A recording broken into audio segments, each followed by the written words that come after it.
Bonjour, bienvenue à toutes et à tous sur Cocotte TV. Aujourd'hui, une nouvelle vidéo de présentation qui porte sur le tout nouveau boîtier NZXT H500. Un boîtier qui est au format ATX, qui reprend vraiment toute la base du design NZXT dans ses séries H, mais avec un tarif qui est ultra intéressant puisqu'on est sur une base de 79 euros. On vous propose de découvrir, c'est tout de suite, c'est maintenant, c'est sur Cocotte TV. Comme toujours chez NZXT, on a le droit à un packaging plutôt premium avec un très joli carton qui présente assez bien le produit. Comme vous pouvez le voir, on a la référence H500i. Sachez que le H500 et le H500i sont les mêmes boîtiers. La différence se fait avec la présence du Smart Device qui permettra une gestion complète en fait des ventilateurs et du RGB. Donc H500, on va être sur un tarif de 79 euros, H500i, 109 euros environ.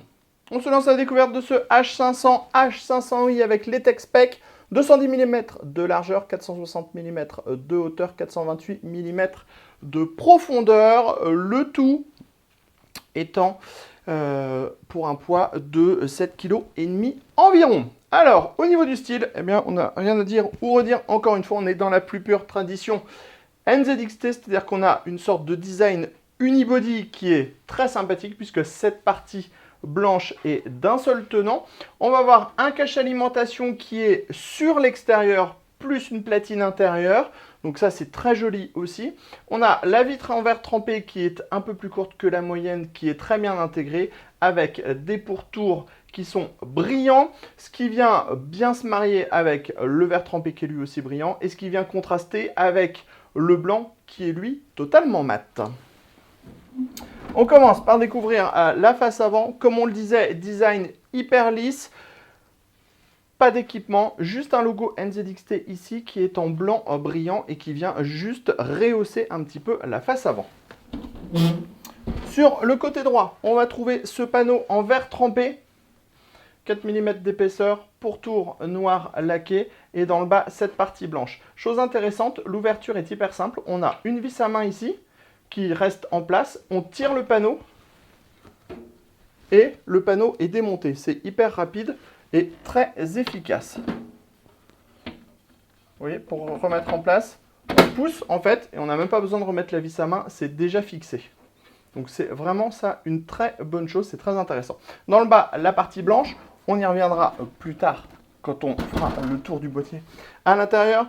Au niveau de la partie arrière, on a un schéma classique avec un ventilateur 220 mm sur une grille au design alvéolé, l'emplacement de la plaque qui oscille de la carte mère. On a 1, 2, 3, 4, 5, 6, 7 slots d'extension classique. On en a 2 à 90 degrés. Dans le bas, on a l'emplacement de l'alimentation. Pas de rubber pour l'alimentation, hein. On est sur un boîtier qui est à 79 euros de base, ça peut arriver. Et on a un grand filtre amovible juste en dessous.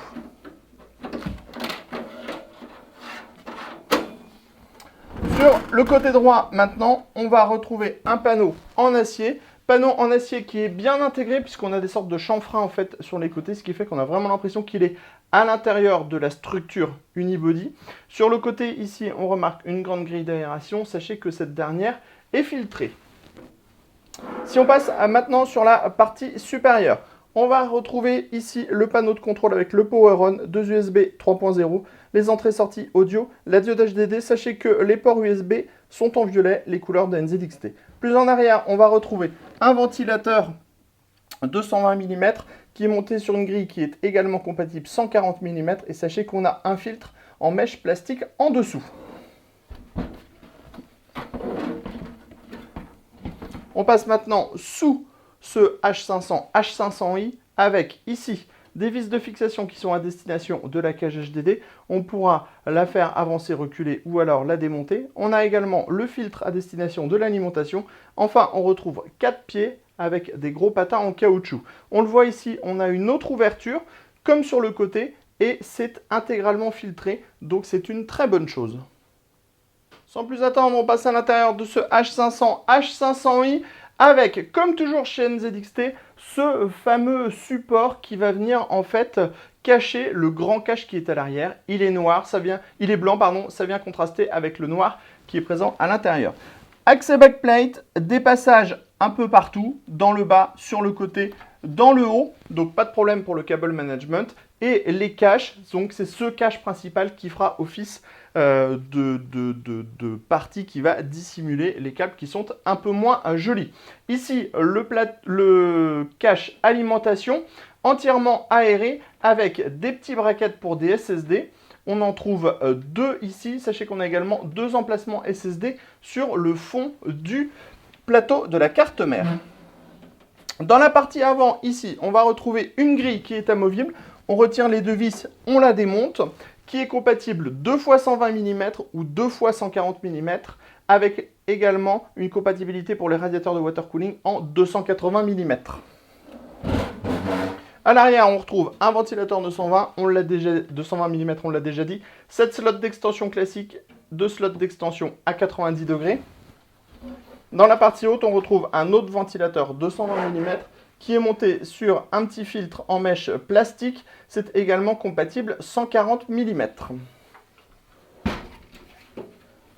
On découvre maintenant l'arrière du châssis de ce H500, H500i.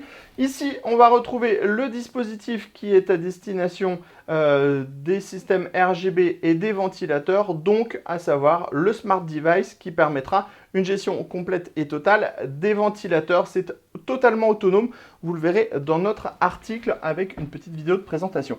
Accès backplate, des passages dans la partie haute, un grand passage sur le côté. On va retrouver ici tous les câbles et toute la connectique. Et là, on va retrouver les fameuses gouttières NZXT, ici et là, qui vont vous permettre tout simplement d'organiser tous vos câbles à l'intérieur. On vous le répète, tarif 79 € pour la version H500. On sera sur un tarif un petit peu plus élevé pour le H500i, à savoir 109,90 €, avec un châssis qui semble intéressant et un design qui est vraiment très sympathique. Sur ce, on se donne rendez-vous très prochainement sur cocotland.com pour toutes nos news hardware, tous nos articles hardware, tous nos tests hardware, toutes nos vidéos hardware, et on vous dit à très bientôt.